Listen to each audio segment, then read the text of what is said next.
Bollywood silver screen presenting survival family. इस कहानी की शुरुआत में सैम नाम के एक आदमी को दिखाया जाता है जो अपनी पत्नी, बेटे और बेटी के साथ रहता है।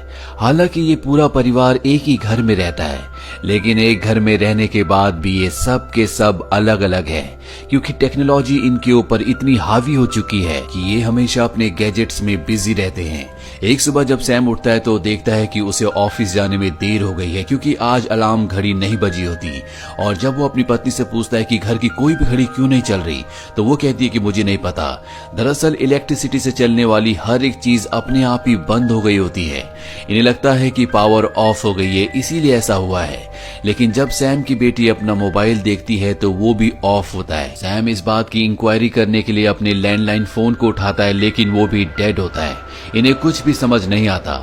अब सैम अपने ऑफिस के लिए और उसके बच्चे स्कूल के लिए तैयार हो जाते हैं, पर जब भी लिफ्ट के पास जाते हैं तो वहां पर बहुत सारे लोग खड़े होते हैं। दरअसल लिफ्ट भी अपने आप ही बंद हो गई है, जिस वजह से मजबूरी में सबको स्टेयर्स से नीचे उतरना पड़ता है। और अब सैम जब रेलवे स्टेशन पहुंचता है तो देखता है कि ट्रेन भी नहीं आ रही। दरअसल ट्रेन भी बंद हो चुकी है। सैम किसी तरह से पैदल चलता हुआ ऑफिस पहुंच जाता है, लेकिन जब वो ऑफिस पहुंचता है तो उसे पता चलता है कि ऑफिस का डोर भी नहीं खुल रहा, क्योंकि ये भी पूरी तरह से एक इलेक्ट्रॉनिक डोर होता है। साथ ही यहाँ पर उसके जितने भी कॉलीग्स होते हैं उन सब की वॉचेस अपने आप ही बंद हो गई होती हैं। वहीं दूसरी तरफ सैम के बेटे को दिखाया जाता है जो साइकिल से स्कूल जा रहा होता है, और सबके सब उसकी साइकिल को बड़े ध्यान से देख रहे होते हैं, क्योंकि यहाँ सबकी गाड़ियां बंद हो चुकी है, सबके सब फंस चुके हैं। और सबके मन में यही आ रहा होता है कि काश उनके पास भी साइकिल होती। वहीं सैम की पत्नी को दिखाया जाता है जो घर का सामान लेने के लिए ग्रोसरी स्टोर में जाती है। वहां जाने के बाद वो देखती है कि वहां पर जितने भी लोग हैं वो जरूरत से ज्यादा सामान ले रहे हैं, क्योंकि पूरे शहर की इलेक्ट्रिसिटी और टेक्नोलॉजी बंद होने के बाद लोग घबरा चुके हैं। उन्हें ऐसा एहसास हो रहा होता है कि जरूर कोई बहुत बड़ी विपदा आने वाली है। सैम की पत्नी भी यहाँ पर बहुत सारा सामान इकट्ठा कर लेती है, लेकिन तभी यहाँ पर कैशियर अनाउंसमेंट करता है कि वो सिर्फ कैश लेंगे, क्योंकि डिजिटल पेमेंट पूरी तरह से बंद है। ये सुनने के बाद सबके सब एटीएम मशीन की तरफ जाते हैं, लेकिन एटीएम मशीन्स भी बंद होती हैं। वहीं सैम ऑफिस की छुट्टी होने की वजह से घर आ रहा होता है। तभी वो रास्ते में एक साइकिल के स्टोर को देखता है, और जब वो साइकिल स्टोर में जाता है तो देखता है कि साइकिल के प्राइसेस बहुत ज्यादा बढ़ चुके हैं, क्योंकि शहर में किसी भी तरह का कोई भी व्हीकल काम नहीं कर रहा, इसीलिए साइकिल्स की डिमांड बहुत ज्यादा बढ़ चुकी है। फिर भी वो एक साइकिल खरीद लेता है और अब वो वापस घर आ जाता है। रात को सैम की पूरी फैमिली को दिखाया जाता है जो कैंडल में एक साथ डिनर कर रहे होते हैं, और सैम की बेटी मोबाइल फोन ना चलने की वजह से बहुत ज्यादा परेशान होती है। सैम का बेटा जब वॉशरूम में जाता है तो वो देखता है कि ना ही फ्लश में और ना ही टैप में पानी आ रहा है। सैम का बेटा और बेटी दोनों अपने गैजेट्स के ऑफ होने की वजह से बहुत ज्यादा बोर हो चुके हैं। उन्हें समझ नहीं आ रहा होता कि अब उन्हें क्या करना चाहिए, क्योंकि सोने से पहले और उठने के बाद वो सिर्फ अपने मोबाइल्स पर ही बिजी रहते थे।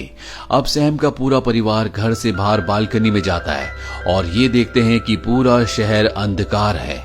इस पूरे शहर में कुछ चमक रहा है तो वो है आसमान में तारे। ये सब मिलकर आसमान में तारों को एक साथ देखते हैं, जो देखकर इन्हें बहुत अच्छा लगता है। दरअसल ये एक परिवार है, एक घर में रहते हैं, लेकिन गैजेट्स, इंटरनेट, टेक्नोलॉजी की वजह से सब के सब एक दूसरे से हजारों मील की दूरी पर है। यानी कि एक साथ रहते हुए भी ये सब अलग हैं। और अब इस तरह से रहते हुए इन्हें 3 दिन हो जाते हैं। सैम जब ऑफिस जाता है तो उसका बॉस अनाउंस करता है कि जब तक इलेक्ट्रिसिटी वापस नहीं आती, इंटरनेट ऑन नहीं होता, कोई भी ऑफिस नहीं आएगा। इस बात से सैम परेशान हो जाता है। वो अपने बॉस से कहता है कि अगर हम ऑफिस नहीं आएंगे तो हम पैसे कैसे कमाएंगे, हम अपने परिवार को कैसे चलाएंगे। उसका बॉस कहता है कि मुझे नहीं लगता कि अगर इसी तरह के हालात रहे तो कोई भी इस शहर में रहेगा। बहुत जल्दी खाने पीने और हर चीज की कमी हो जाएगी। दरअसल इन 3 दिनों में पूरे शहर का लाइफस्टाइल पूरी तरह से बदल चुका है। जहां पहले लोग वॉशिंग मशीन्स में कपड़े धोया करते थे, अब उन्हें हाथ से कपड़े धोने पड़ते हैं। साथ ही पीने का पानी भी खत्म हो चुका है, क्योंकि टैब में पानी नहीं आता, और शहर के जो बड़े बड़े टैंक्स होते हैं उनमें भी पानी खत्म हो चुका होता है। सैम बैंक जाता है, लेकिन बैंक में भी उसे पैसे नहीं मिलते, और इस तरह से रहते हुए आज 7 दिन हो चुके हैं, जिस वजह से बहुत सारे लोग शहर छोड़कर जा चुके हैं। और अब सैम भी अपने परिवार के साथ ये डिसाइड करता है कि वो भी इस शहर को छोड़कर कंट्री साइड यानी कि अपने गांव चला जाएगा। वो अपनी बाइसिकल्स में अपने परिवार के साथ निकल पड़ता है। रास्ते में खाने और पीने की कुछ चीजें ले लेते हैं। दरअसल पानी का दाम अब पेट्रोल से भी ज्यादा है, लेकिन फिर भी किसी तरह से सैम बहुत सारा पानी और खाने का सामान लेकर सीधा एयरपोर्ट के लिए निकलता है। इन्हें बताया गया था कि एयरपोर्ट से अब भी कुछ फ्लाइट्स टेक ऑफ कर रही हैं, लेकिन जब भी वहां पहुंचते हैं तो इन्हें बताया जाता है कि कोई भी फ्लाइट यहां से टेक ऑफ नहीं कर रही। इस बात से सैम और उसका पूरा परिवार हताश हो जाता है। इन्हें समझ नहीं आता कि अब इन्हें क्या करना चाहिए, और अब सैम तय करता है कि वो साइकिल्स पर ही अपने गांव जाएगा। वो एक मैप लेता है और अपने गांव का रास्ता देखता है, और इसके बाद वो अपने परिवार के साथ साइकिल्स पर ही अपने गांव की तरफ निकल पड़ता है। रास्ते में एक टनल आती है जहां पर बहुत ज्यादा अंधेरा होता है। टनल के अंदर कुछ लुटेरे भी होते हैं जो इन्हें लूटने की कोशिश करते हैं, लेकिन यहाँ पर एक औरत इनकी मदद करती है। दरअसल खाना और पानी की वजह से लोग अब एक दूसरे को लूटने भी लगे हैं। साथ ही सैम और उसके परिवार की खाने पीने की चीजें भी बहुत हद तक खत्म हो चुकी है, और जल्द ही इनका पानी भी खत्म हो जाता है। ये नदी के किनारे बैठे होते हैं और सैम भाग कर जाता है और नदी का पानी पी लेता है। दरअसल इस वक्त में सब बिस्लरी वाटर पीने के आदी हो चुके थे, इसीलिए कोई भी डायरेक्ट पानी नहीं पीता, लेकिन सैम को नदी का पानी पीकर बहुत अच्छा लगता है। और इसके बाद अपने परिवार के साथ एक बार फिर से सैम अपना सफर शुरू करता है। आज बिना इलेक्ट्रिसिटी, बिना टेक्नोलॉजी के पूरे 16 दिन हो चुके हैं, और तभी तूफानी बारिश आना शुरू हो जाती है। ये चारों के चारों अपने आप को बचाने के लिए अपने सामान को वहीं पर छोड़कर एक सुरक्षित जगह पर चले जाते हैं, पर जब ये वापस आते हैं तो ये देखते हैं कि इनका सामान, खाने पीने की चीजें पूरी तरह से बर्बाद हो चुकी है। साथ ही सैम के बेटे की बाइसिकल का जो टायर होता है वो भी खराब हो चुका होता है। और अब अगर इन्हें आगे जाना है तो सबसे पहले इन्हें अपने सामान को, सर्वाइवल की चीजों को इकट्ठा करना होगा। सैम अपनी वाइफ के साथ उसी जगह आराम करता है, जबकि उसके दोनों बच्चे शहर में सामान इकट्ठा करने के लिए, सर्वाइवल की चीजें लेने के लिए पहुंच जाते हैं।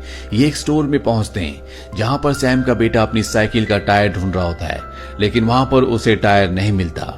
वहीं सैम की बेटी को खाने की चीजें मिलती है जो कि इंसानों का नहीं बल्कि एनिमल्स का फूड होता है। वो उसी फूड को लेकर वापस अपने परिवार के पास आ जाती है, पर जब वो उसे खाने की कोशिश करती है तो वो नहीं खा पाती, क्योंकि वो कैट का खाना होता है। लेकिन जिंदा रहने के लिए इन्हें उस खाने को खाना पड़ता है। साथ ही ये बैटरी में डालने वाले पानी को भी अपने साथ ले आए होते हैं, जिस पानी को पीकर ये अपनी प्यास बुझाते हैं। वहीं सैम का बेटा, जिसे टायर नहीं मिला होता, वो अपने उसी टायर को रिपेयर करता है और एक बार फिर से ये अपने सफर को शुरू करते हैं। और इस तरह से आज इन्हें पूरे 22 दिन हो चुके हैं। ये सब के सब किसी भी तरह से अपने गांव पहुंचना चाहते हैं, और तभी रास्ते में इन्हें एक और फैमिली मिलती है, जो फैमिली इन्हें खाने के लिए कुछ जड़ी बूटियां देती है और कहती है कि तुम इन्हें खा सकते हो। ये उस फैमिली का शुक्रिया अदा करते हैं। उस फैमिली में एक लड़का भी होता है जो इनके पूरे परिवार की फोटो खींचता है। दरअसल ये डिजिटल कैमरा नहीं होता बल्कि रील वाला कैमरा होता है। ये लड़का कहता है कि जब भी इलेक्ट्रिसिटी वापस आएगी तो मैं आपको ये फोटो आपके पते पे जरूर भेजूंगा। ये सब उस फैमिली का शुक्रिया अदा करके आगे निकल जाते हैं, और अब ये एक शहर से गुजरते हैं जहां पर ये देखते हैं कि एक जगह बहुत सारे लोग फिश को पकाकर बेच रहे हैं। सैम भी उस जगह जाता है, लेकिन अब यहाँ पर फिश खत्म हो चुकी है और इसका पूरा परिवार बहुत भूखा है। यहाँ पर जो फिश बेच रहा होता है, सैम उसके पैर पकड़ लेता है और कहता है कि मेरे बच्चे बहुत भूखे हैं, मुझे फिश चाहिए। लेकिन उस आदमी को सैम की बातों से कोई फर्क नहीं पड़ता और वो वहां से चला जाता है। सैम रोने लगता है क्योंकि वो जानता है कि अगर जल्दी उन्हें बहुत सारा खाना और एनर्जी नहीं मिली तो वो अपनी मंजिल, अपने गांव कभी भी नहीं पहुंच पाएगा। सैम जानता है कि उसे इन्हीं हालातों में आगे सफर तय करना होगा। वो अपने लड़खड़ाते हुए कदमों से अपने परिवार के साथ लगातार आगे बढ़ना शुरू कर देता है। ये सब आराम करने के लिए एक फील्ड में बैठते हैं जहां पर सैम की बेटी मैप को देखती है कि उन्हें किस रास्ते पर जाना है। सैम बहुत ज्यादा भूखा है, तभी उसे एक इंसेक्ट मिलता है। वो उस इंसेक्ट को खाने के लिए पकड़ लेता है, पर इससे पहले कि वो उसे खाता उसे एक पिग दिखता है। पिग दिखने का मतलब ये है कि ये खाना है। सैम उसका पीछा करता है और पिग को पकड़ लेता है, लेकिन पिग को काटना इतना आसान नहीं होता। तभी यहाँ पर एक आदमी आता है और कहता है कि इस पिग को मेरे साथ मेरे घर ले चलो। ये पूरा परिवार पिग को उसके घर ले जाता है, जहाँ पर सब के सब ये उस पिग को खाते हैं। और आज इस परिवार को कई दिनों के बाद भरपेट खाना मिला है। अगले एक हफ्ते तक ये इसी घर में इसी आदमी के साथ रहते हैं और इनके पास जितना भी खाना होता है उस खाने से बहुत सारी एनर्जी को कंज्यूम कर लेते हैं। अब इन्होंने रेस्ट भी कर लिया है, इसीलिए सैम तय करता है कि वो एक बार फिर से अपने सफर को तय करेगा। वो अपने परिवार के साथ अपने गांव की तरफ निकल पड़ता है। लेकिन तभी इनके रास्ते में एक नदी आ जाती है जो कि मैप में नहीं होती। सैम के बेटे को गुस्सा आता है और वो उस मैप को वहीं फेंक देता है। दरअसल ये मैप पुराना था और अब नदी को पार करने के लिए सब के सब लकड़ी का एक बेड़ा बनाते हैं। लकड़ी का बेड़ा बनाने के बाद किसी तरह से नदी के दूसरी तरफ पहुंच जाते हैं, लेकिन इनकी साइकिल्स और खाने का सामान नदी के दूसरी तरफ ही रह जाते हैं। इसीलिए सैम अपने पिता के साथ एक बार फिर से नदी के दूसरी तरफ आता है और अपने सारे सामान को और साइकिल्स को लकड़ी के बेड़े के ऊपर रखकर नदी पार करने की कोशिश करता है। पर तभी बहुत जोर से बारिश होना शुरू हो जाती है, जिससे नदी का लेवल बढ़ जाता है। नदी में जो धारा यानी कि पानी का बहाव होता है वो भी बहुत तेज हो जाता है और इस बहाव में सैम सामान को और साइकिल्स को बचाते बचाते खुद भी डूब जाता है। इनका सामान भी नदी के साथ बह जाता है। सैम का बेटा किसी तरह से नदी को पार कर लेता है, लेकिन अब इस परिवार ने सैम को खो दिया है। ये सब के सब बहुत दुखी होते हैं, लेकिन ये जानते हैं कि इन्हें अपने आप को बचाने के लिए अपने सफर को तय करना होगा। इनके पास साइकिल्स भी नहीं है, इसीलिए रेलवे ट्रैक से होते हुए लगातार आगे बढ़ना शुरू कर देते हैं। और तभी यहाँ पर कुछ डॉग्स आते हैं जो इनके ऊपर हमला कर देते हैं। दरअसल डॉग्स भी अब भूखे हैं। सैम की वाइफ अपने बच्चों को बचाने के लिए डॉग्स के सामने आ जाती है और तभी डॉग्स उसका बैग खींचते हैं, जिससे वो ऊपर से नीचे गिर जाती है और सैम की पत्नी की टांग टूट जाती है, जिसका मतलब ये है कि अब ये यहाँ पर फंस चुके हैं। ये इस सफर को तय नहीं कर सकते, लेकिन किसी तरह से सैम के दोनों बच्चे अपनी मॉम को उठाकर रेलवे ट्रैक पर लाते हैं और धीरे धीरे आगे बढ़ना शुरू करते हैं। लेकिन डॉग्स अब भी इनके आसपास होते हैं। वो एक बार फिर से इनके ऊपर हमला करना चाहते हैं, पर तभी रेलवे ट्रैक पर पीछे से ट्रेन आ जाती है, जिसकी आवाज से डॉग्स यहाँ से भाग जाते हैं। ट्रेन इन्हें देखकर रुक जाती है। दरअसल ये इलेक्ट्रिसिटी पर चलने वाली ट्रेन नहीं है, बल्कि कोयले से चलने वाली पुरानी ट्रेन है।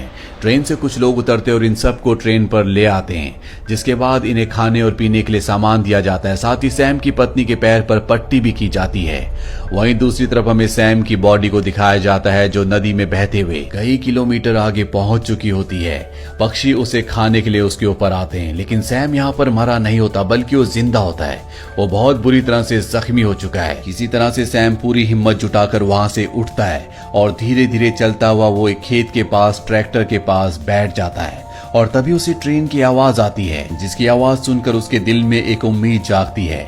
उसके पास एक स्मोक टॉर्च होती है जिसे वो जलाता है, जिसे ट्रेन के पैसेंजर्स देख लेते हैं। ये वही ट्रेन है जिसमें सैम का परिवार भी है।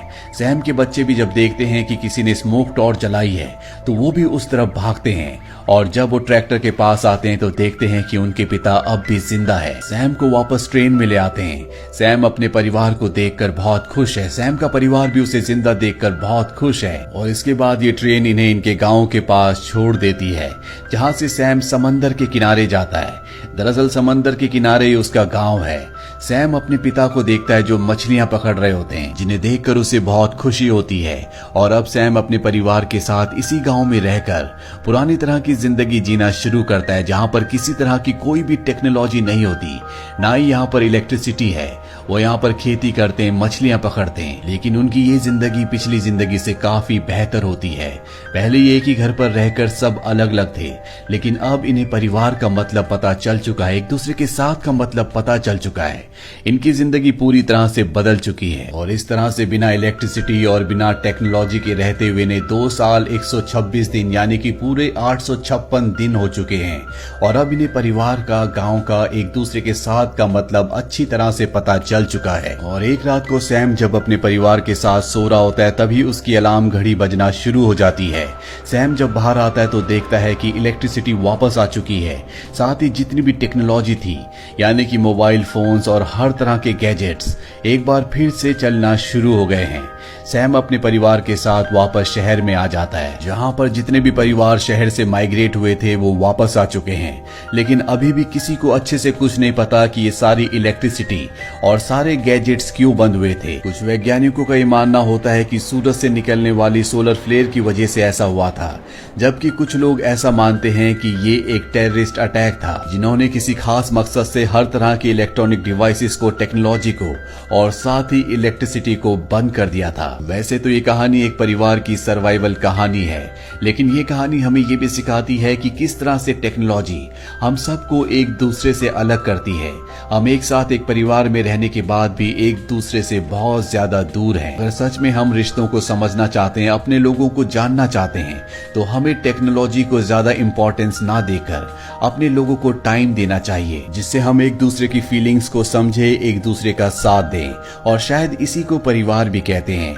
तो ये थी कहानी फिल्म सर्वाइवल की। ये फिल्म साल 2016 में रिलीज हुई थी। उम्मीद करते हैं कि ये कहानी आपको पसंद आई होगी।